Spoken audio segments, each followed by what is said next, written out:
Corona को हराएंगे और जीवन बचाएंगे, इस अभियान की अगली शुरुआत आज कैथल में चार्ली टोर्नेडो मशीन के माध्यम से सोडियम हाइपोक्लोराइड के छिड़काव से फिर दोबारा से कर रहे हैं। आप जानते हैं और आप चश्मदीद गवाह हैं, पिछले 1 साल में 4 बार कैथल शहर को सोडियम हाइपोक्लोराइड दवाई से कांग्रेस के साथियों ने सैनिटाइज किया है। अब जब महामारी का संकट चरम सीमा पर है, अब जब कैथल जैसे हमारे दरमियाने शहर में भी 400 के करीब इन्फेक्शन और मौतों की दुखद खबरें आ रही हैं, तो ये सैनिटाइजेशन और ज़्यादा ज़रूरी है। और 11 दिन के करीब सारे साथियों ने जो प्रोग्राम बनाया है, लगभग 10 से 11 दिन लगेंगे। कोई घर, कोई गली, कोई मोहल्ला हम नहीं रहने देंगे जहां तक हम सैनिटाइजेशन चार्ली टोर्नेडो मशीन से ना कर पाएं। साथियों, 24 मार्च 2020 को माननीय नरेंद्र मोदी जी ने कहा था कि महाभारत का युद्ध 18 दिन में जीता गया था, मैं कोरोना से युद्ध 21 दिन में जीत लूँगा। आज 1 साल से ज़्यादा बीत गया। अगर केवल आप ताज़े आंकड़े भी देखें तो हिंदुस्तान में इस समय 2.26 करोड़, 2.25 करोड़ से ज़्यादा लोग कोरोना से ग्रस्त हो चुके हैं। केवल कल ही 3,82,000 लोग कोरोना से ग्रस्त हुए और पूरी दुनिया में एक नया रिकॉर्ड दुखद मौतों का बना जब 3,780 देश के नागरिक अपने जीवन से हाथ धो बैठे कोरोना की इस लड़ाई में। हरियाणा में भी 5,60,000 कोरोना संक्रमण की कुल संख्या हो गई है और अब तक सरकार के मुताबिक 5,000 लोगों की जान जा चुकी। शमशान घाट अटे पड़े हैं, लगातार जो हैं चिताएं जल रही हैं, ऑक्सीजन है नहीं, टोसिलाज़ोम इंजेक्शन हो, आइवरमेक्टिन इंजेक्शन हो या फिर रेमडेसिविर का इंजेक्शन हो, उनकी काला बाजारी चरम सीमा पर है। आज एक रेमडेसिविर का इंजेक्शन 25, 20 और 25,000 रुपए की ब्लैक में मिलता है। एक टोसिलाज़ोम का इंजेक्शन 6-6 लाख रुपए में मिलता है। आम साधारण आदमी क्या करेगा, कहाँ जाएगा? हैवी फ्लू की गोली तक उपलब्ध नहीं, पैरासीटामोल की गोली का रेट भी महंगा हो गया है, जिंकोविट गोली का रेट महंगा हो गया है। कहां से गरीब आदमी बेड की तलाश करे? इस समय पूरा हरियाणा और पूरा देश हटा पड़ा है मरीजों से और सरकार नाम की कोई चीज है नहीं। सच्चाई ये है कि हरियाणा की भाजपा जजपा सरकार नदारद है और खट्टर सरकार की गुमशुदगी के पर्चे लगे हुए हैं। सच्चाई ये भी है कि भाजपाई और जजपाई सत्ता का मेवा खा रहे हैं और हरियाणा के 2.5 करोड़ नागरिक जो है वो कोरोना की बीमारी से ग्रस्त होकर दर दर की ठोकरें खाने को मजबूर है। सच्चाई ये भी है कि क्या खट्टर साहब और दुष्यंत चौटाला बताएंगे कि कोरोना की इस विस्फोटक स्थिति से हरियाणा और देश में किस प्रकार से काबू पाएंगे, किस प्रकार से ऑक्सीजन का इंतजाम होगा, कैसे बेतहाशा हो रही मौतों पर नियंत्रण होगा, कैसे अस्पतालों के बेड्स का इंतजाम होगा। भाजपाई और जजपाई केवल धरने लगाने में व्यस्त हैं और पूरा का पूरा देश जो है उन्होंने राम भरोसे छोड़ दिया। साथियों, केवल एक बात मैं इसमें और जोड़ना चाहता हूँ। हमने परसों से कैथल शहर से पीपीई किट हर डॉक्टर तक पहुँचाने के लिए, इसके साथ साथ पुलिस थानों और फायर ब्रिगेड और शमशान घाट में जो काम कर रहे हैं कर्मी उन तक पहुंचाने के लिए एक अभियान की शुरुआत की है। कैथल में हम हर डॉक्टर तक परसों और कल में पहुंच गए हैं।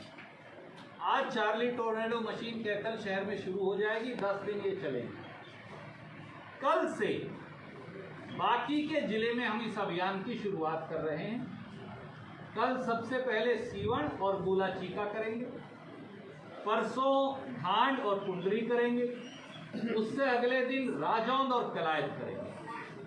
अगले 3 दिन में हर डॉक्टर सब, प्राइवेट हो सरकारी हो, पुलिस स्टेशन हो, फायर ब्रिगेड के साथी हो या शमशान घाट में संस्कार करने वाले हमारे वाल्मीकि समाज के गरीब साथी, उन सबको पीपीई किट मुहैया करवाना, उनको सोडियम हाइपोक्लोराइड देना और उनको N95 मास्क के साथ साथ हैंड सैनिटाइजर देना। ये हमारा कर्तव्य है, हम इसको निभाएंगे। और जैसे ही बाजार खुल जाएंगे, हर दुकान पर हैंड सैनिटाइजर और उसके साथ साथ 5 मास्क हम निःशुल्क फिर देकर आएंगे, जो 3 बार हम पहले दे चुके हैं। तो सर, मेरा आज केवल इतना ही कहना है कि प्रधानमंत्री जी ने और मुख्यमंत्री जी ने जो हजारों करोड़ रुपया कोरोना के नाम पर इकट्ठा किया था, वो कहाँ गया? आज गरीब आदमी के पास रोजी रोटी नहीं। गाँव अनुसूचित जाति के हमारे भाई बहन हैं, बैकवर्ड क्लास के भाई बहन हैं, गरीब हैं, वो किसी समाज से हो, चाहे अग्रिम से अग्रिम समाज से हो, वो कहाँ से रोजी रोटी खाएं? 6,000 रुपया हर आदमी के खाते में क्यों नहीं डाला जा रहा? उल्टा इसको करने की बजाय पेट्रोल और डीजल की कीमतें बढ़ाई जा रही। 2 दिन से लगातार मोदी जी और भारतीय जनता पार्टी पेट्रोल और डीजल की कीमतों में इजाफा कर रहे हैं। लोग मर रहे हैं, आप लूट रहे हैं। ये किस प्रकार की सरकार है? सर, ये मशीन क्या है और किस तरह से काम करती है? सोडियम हाइपोक्लोराइड WHO और भारत सरकार सर्टिफाइड है। हमारा लोकल एडमिनिस्ट्रेशन भी कोशिश कर रहा था, वो भी कोशिश कर रहे थे ये देने की। इस मशीन का ये लाभ है कि इसके अंदर नोजल्स लगे हैं और इस नोजल से ये लगभग 50 फुट तक वेपर बना के तो इस दवाई को फेंकता है, जिससे पूरी गली और घरों में जहाँ जहाँ दरवाजे खुले हैं, ये घर के अंदर तक ये स्प्रे पहुँचता है। ये 100% कोई चीज़ भी अब कोरोना से बचाव की गारंटी नहीं है, परंतु इसका ये लाभ है कि इससे कीटाणु जो हैं वो मारने में मदद मिलती है। ये वो सोडियम हाइपोक्लोराइड वही दवाई है जिसे एम्बुलेंस की सफाई के लिए काम में लिया जाता है। कांग्रेस पार्टी के साथियों ने, मैं कुछ नहीं हूँ, कांग्रेस पार्टी के सब साथियों ने मिलकर ये सारी दवाई का इंतजाम पूरे जिले के लिए किया। हम जब कैथल शहर पूरा कर देंगे तो हम इस बात के लिए वचनबद्ध हैं कि हम कलायत शहर, कुंडरी शहर, सीवन, गोला चीका और राम आपका भला करे राजौंद और ढांड, ये सारे भी हम कवर करेंगे। ढांड में आज सबसे ज़्यादा इन्फेक्शन है, तो ढांड सबसे पहले भेजे। पहले एक हमने और शुरू किया है, ऑक्सीजन सेवा कांग्रेस पार्टी की ओर से हमने शुरू की है। पिछले 2-3 दिन से ये सेवा शुरू है, आज तीसरा दिन है और कोशिश कर रहे हैं कि इसमें हर रोज कुछ इजाफा। हमारे जिस साथी को, मैं एक बार फिर पत्रकार साथियों के माध्यम से अनुरोध करूंगा, जहां सरकार दे पा रही है वहां सरकार से पहले प्राथमिकता से ले लें।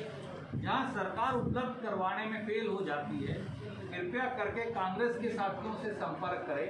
हम बगैर किसी पैसे के ये मुफ्त ऑक्सीजन सेवा जो है कांग्रेस पार्टी की ओर से इसकी शुरुआत हुई है और हम इसे जारी रखेंगे। हम ये प्रयास भी कर रहे हैं, मैं पंडित जी से और सैनी साहब से रास्ते में चर्चा कर रहा था कि ऑक्सीजन कंसंट्रेटर थोड़ा वो महंगा आता है, तो हम सारे साथी मिलकर ये प्रयास भी कर रहे हैं कि हम ऑक्सीजन के कंसंट्रेटर भी जो विदेश से मिलते हैं वो खरीद कर लेकर आए विदेश से। मुझे ये उम्मीद है कि 15 मई तक इस जिले के लिए और पड़ोस में भी कुरुक्षेत्र को चाहिए हो या नरवाड़ा आदि साथियों को या हिसार भी किसी को चाहिए हो या यमुनानगर अम्बाड़ा भी चाहिए हो, तो हम ऑक्सीजन कंसंट्रेटर भी बगैर पैसों के उपलब्ध करवाएं। सर, मेरे 2 एक ये था कि काफ़ी देशों ने हमारी मदद, सामान आया लेकिन वो एयरपोर्ट पे खड़ा है, अभी तक वो पहुंच नहीं पाया, इसके लिए आप किसको जिम्मेवार हैं? सर दूसरा ये था कि जिस तरह से आपने भी जिक्र किया, मीडिया में भी सारी जगह ये रिपोर्ट आ रही हैं कि काफ़ी ब्लैक मार्केटिंग हो रही है। अब क्या आपको नहीं लगता कि अगर सरकार इस ब्लैक मार्केटिंग पे अंकुश लगा देती तो स्थिति शायद बेहतर होती? आपको दोनों सवालों के लिए साधु बात 25 अप्रैल से, देखिए एक बात बताऊं, पिछले 30-40 साल से दो बातें जानना चाहिए।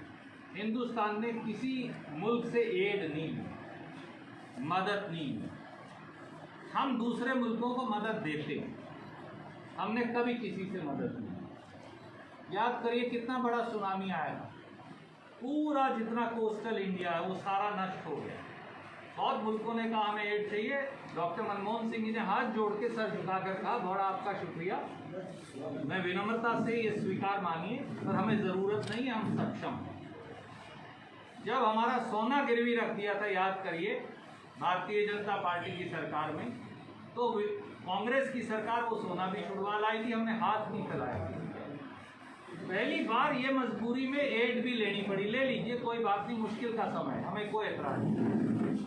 परंतु 25 अप्रैल को ये सारा सामान आया, 25 अप्रैल से ये सामान एयरपोर्ट पे सड़ रहा है, लोग मर रहे हैं। दिल्ली में, गुड़गांव में, देश में ऑक्सीजन की कमी से, चामराजनगर में, उत्तराखंड में हर रोज लोग ऑक्सीजन की कमी से मर रहे हैं। ऑक्सीजन के कंसंट्रेटर मोदी जी एयरपोर्ट पर रखे बैठे, फैसला ही नहीं किया उन्होंने कि कब बांटेंगे, किसे बांटेंगे। जीवन रक्षक दवाइयाँ, रेमडेसिवियर नहीं है, आज रेमडेसिवियर का एक इंजेक्शन खरीद कर दिखाइए, आपको पता चल जाएगा। परमात्मा करे आपको कभी जरूरत ना पड़े। फेविफ्लू की गोली खरीद कर दिखाइए, आइवरमेक्टिन का इंजेक्शन खरीद कर दिखाइए, और भगवान ना करे आपके किसी साथी को टोसिला जॉम इंजेक्शन की जरूरत पड़ जाए, भगवान करे ही, क्योंकि मिलेगा नहीं। 6-6, 8-8, 10-10 लाख रुपया लोग लिए फिरते हैं, मिलता नहीं है। 40,000 का इंजेक्शन है तो 10 लाख की ब्लैक में बिकने लग रहा है। सरकार को पता नहीं है, सरकार को पता नहीं है 25,000 रुपया में रेमडेसिवियर का इंजेक्शन बिकता है। काला बाजारियों की मदद कर रही है मोदी सरकार, और खट्टर सरकार उनके साथ खड़ी है या उनके खिलाफ है। और अगर ये सारा सामान आप बांटते तो महत्वपूर्ण बहुमूल्य जिंदगियां बचाई जा सकती, जिसके परिवार का बेटा, बाप, माँ, भाई, बहन, चाचा, ताऊ चला गया, दादा, दादी, केवल वो जानते हैं इसकी पीड़ा क्या है।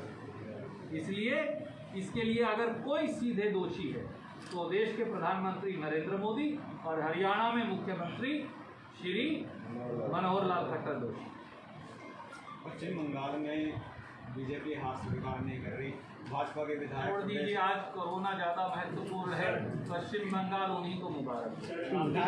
आपकी पार्टी के चेयरमैन समर्थित हैं, उनको पुलिस हिरासत में लिया गया है भ्रष्टाचार के मामले में, क्या कुछ है? देखिए बड़ी सिंपल बात यह है कि कानून अपना काम करेगा, ठीक। हमारी जो चेयरमैन हैं उनका ये कहना है कि उनका कोई इसमें दोष नहीं, ना उनका कोई वास्ता, ना वो मौके पे थी, बाकी का काम कानून करेगा। अगर वो निर्दोष हैं जैसा वो उन्होंने कहा है साफ तौर से, और उन्होंने ये भी कहा है कि वो एक पिछड़े वर्ग से हैं, इसलिए उस बिटिया को जबरदस्ती फंसाया गया है राजनीतिक कारणों से, हम ये कहते हैं कि निष्पक्ष जांच हो। निष्पक्ष जांच में जो दूध का दूध, पानी का पानी, वो सामने आ जाएगा। सर आपकी पार्टी के नेता हैं, आपकी पार्टी के कार्यकर्ता, देखिए मैंने इसलिए कहा, मैं इस मामले में दखल अंदाजी करने वाला कोई नहीं, जो भी है वो सामने आ जाएगा, पुलिस जांच करेगी और निष्पक्ष जांच हो।